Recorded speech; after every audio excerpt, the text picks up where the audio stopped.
This email was never meant to be found.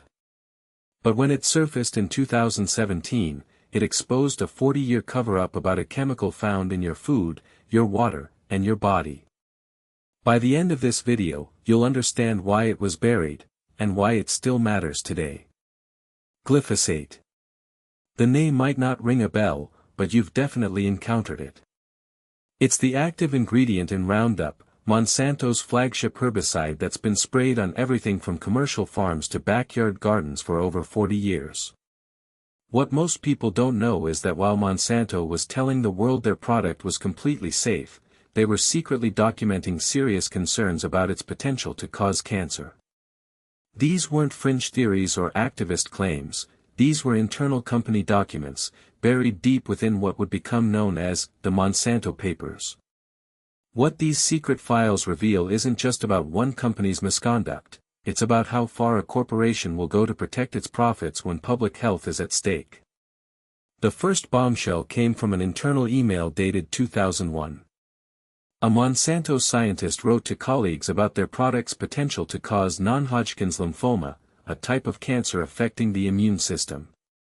The email was clear: we cannot say our product doesn't cause cancer because we don't have the data to make that claim.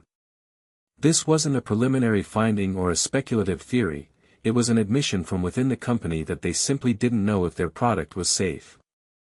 But instead of conducting the necessary studies, Monsanto did something else entirely. They launched what they internally called Operation Hamster, a campaign to discredit any scientist who raised concerns about glyphosate's safety.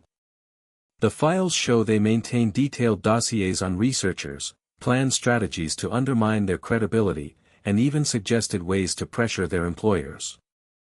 One particularly damning document revealed that Monsanto had been aware since the 1980s that their own rodent studies showed increased tumor rates, yet they classified this data as trade secrets and never submitted it to regulators. The question isn't whether Monsanto knew, the files make that painfully clear. The question is, why did they choose to hide it? The secret files didn't just reveal what Monsanto knew, they exposed how the company systematically manipulated the scientific record. Internal documents show that Monsanto employees wrote their own research papers, then paid academics to put their names on them as authors. One 2015 paper published in a prominent journal was almost entirely ghostwritten by Monsanto, with the company's employees drafting the content, selecting the data to include, and even writing the responses to peer reviewers. The named academic authors merely reviewed and approved the work.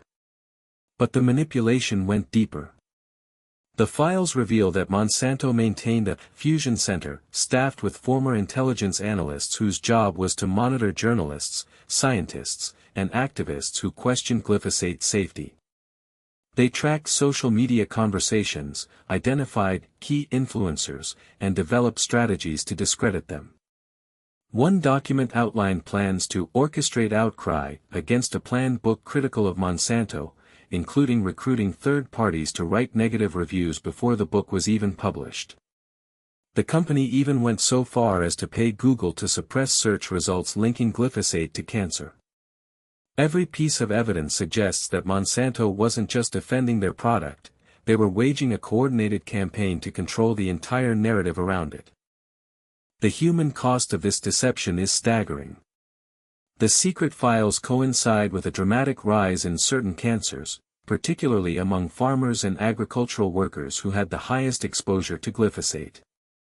Internal Monsanto emails from 2001 discuss how they should respond to a study showing that farmers who used Roundup had twice the risk of developing non-Hodgkin's lymphoma.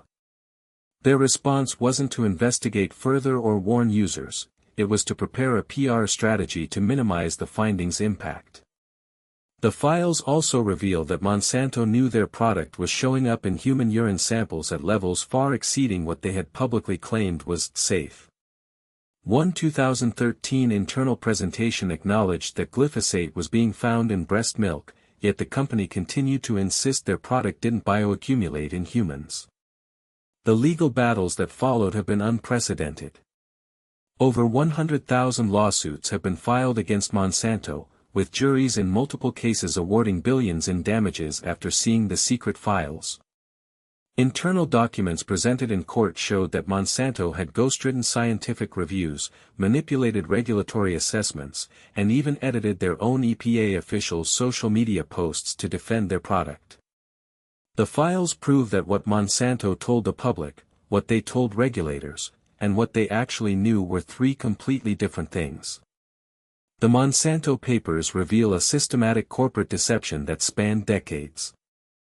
Internal documents prove the company knew about glyphosate's potential dangers as early as the 1980s, yet chose to hide this information while aggressively promoting their product as safe. They manipulated scientific research, suppressed unfavorable studies, and waged a coordinated campaign to control the narrative around their flagship herbicide. The human cost of this deception continues to mount as cancer rates rise and lawsuits pile up. What these secret files ultimately expose isn't just corporate misconduct, it's a fundamental breakdown in the systems meant to protect public health from corporate interests. If this video opened your eyes to the hidden truth about corporate accountability, leave a comment sharing what surprised you most.